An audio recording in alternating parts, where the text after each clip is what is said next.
Okay, we're going to start with the nation. Tinubu to Siemens, speed up investment in power and rail. Retirement directive unsettles adamant police officers.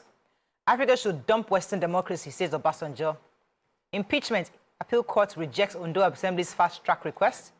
Rumble in federal civil service over PERM-6 promotion exam. We are committed to transparency, says Lagos Procurement Agency. Subsidy removal takes monthly federation account inflow to ₦1 trillion. And presidency tackles article over claim on court verdicts. All right, let me start with the major headline.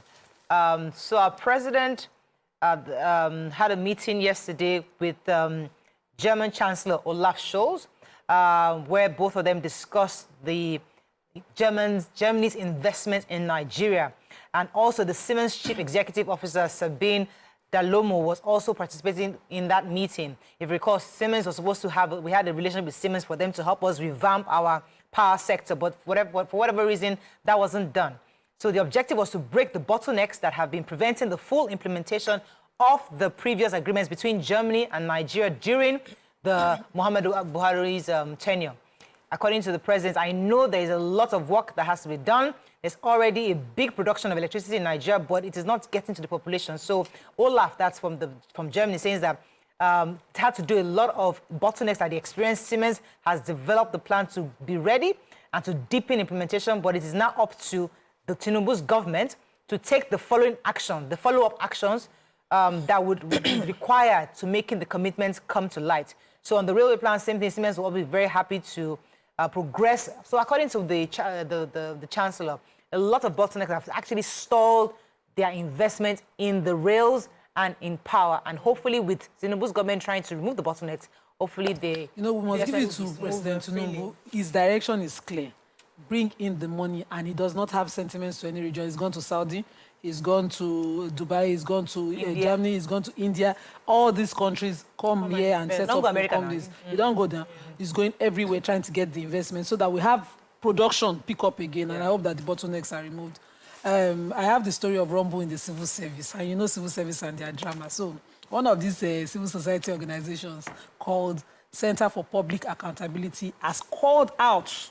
They have called out the head of service of the Federation, Dr. Folashade Yemieson, directly saying that, you know, our allies were the ones involved in the organized examination, promotion, done for directors to get to the position of permanent secretaries within the civil service. They are insisting that they did not follow the Constitution. They said 85 directors from the 5 states and the two geopolitical zones, named the North Central and the Northeast, sat for promotion exams November 6th, and that was what's supposed to bring qualify them for the permanent secretaries' positions, only for 20 out of the 85 to be said to have passed. So they are now calling on the president to effect Section 17, Sub 1, Sub 2 of the Constitution and appoint the permanent secretaries as along the line of appointment of ambassadors and secretaries to the government, the way it is done. That is what the Constitution provides.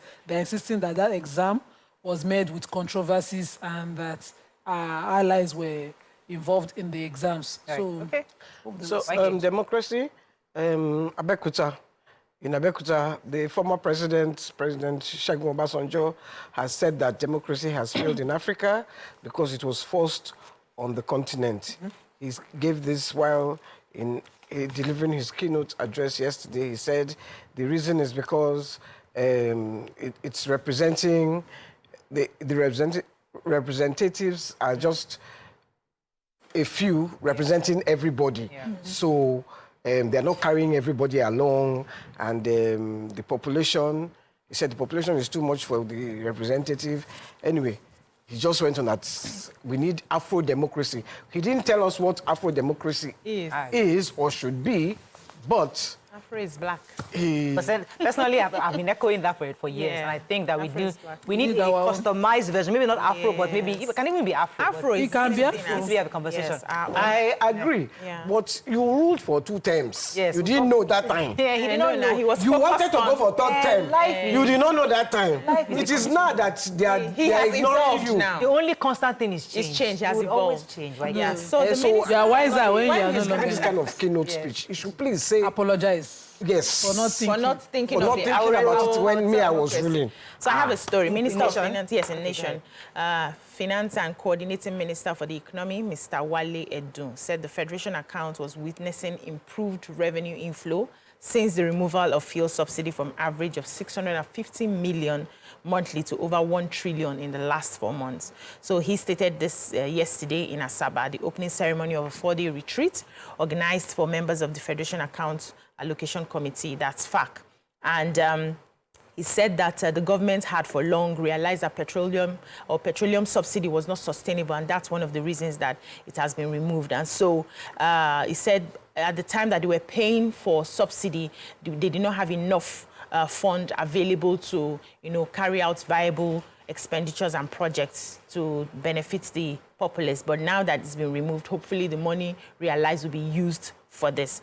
And they said also that the administration was mindful of the needs of the welfare of Nigerians. And they said that as long as we keep the government keeps implementing policies that are people-oriented, things will change. So what I was expecting to hear is that somewhat or somehow the prices of things will come down now that we're able to save money from the subsidy, or the projects that they're going to be using the trillion naira that they get from subsidy for, so that we can earmark that this is what has been used from benefiting from the removal of subsidy. But hopefully, let's see how the policies go. Moving on to the Punch. Reps probe 447 billion naira COVID-19 spending, summon 84 MDAs. Tinubu's G20 investors FAC meet over multiple taxation. BRT users lament shortage of buses and long queues. Osun CJ court workers protest assembly list sins. Obaseki deputy joins governorship race, plans campaign. NE suspends World Bank's arbitration on OPL 245 dispute. And presidency fumes tackles Obasanjo over democracy comments. Let me add to YK's report. So the special advisor, which is what YK was saying, the special advisor to the president on information and strategy, Mr. Bayo Ononuga, spoke to Punch saying that Obasanjo, who is speaking, that we are practicing the direct inputs from Obasanjo. The democracy we're practicing is exactly from him, because he was our first military head of state back in 1976 to 1999, and also the civilian president from 1999 to 2007. That Obasanjo ought to know that he brought this thing to Nigeria. He was the one who made us adopt it in 1979. Okay. He must have seen it as an expensive and unsuitable when he governed us for 8 years.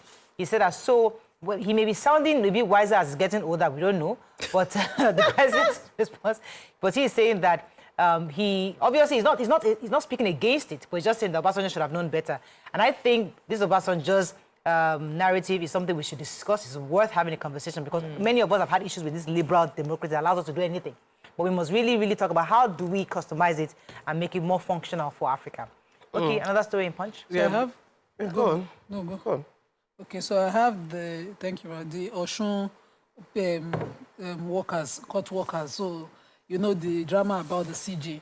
The court workers now are protesting against the CJ, and they are chattering like birds, saying, although the spokesperson of the speaker first of all said, her allegations against the chief judge and why they asked her to step aside for pending investigations are huge. They would have been negligent in and breach of constitutional responsibility if they ignored the petitions. So I want to believe the petitions were from the workers of the court. They said for the benefit of the public, some of the allegations against her include diversion of the robe allowance of a brother judge of the Osun State High Court, which is about 5 million, indiscriminate suspension, diversion of funds for the State Judiciary Library, indiscriminate suspension of judicial staff workers without going through Judicial Service Commission, and diversion of their salaries.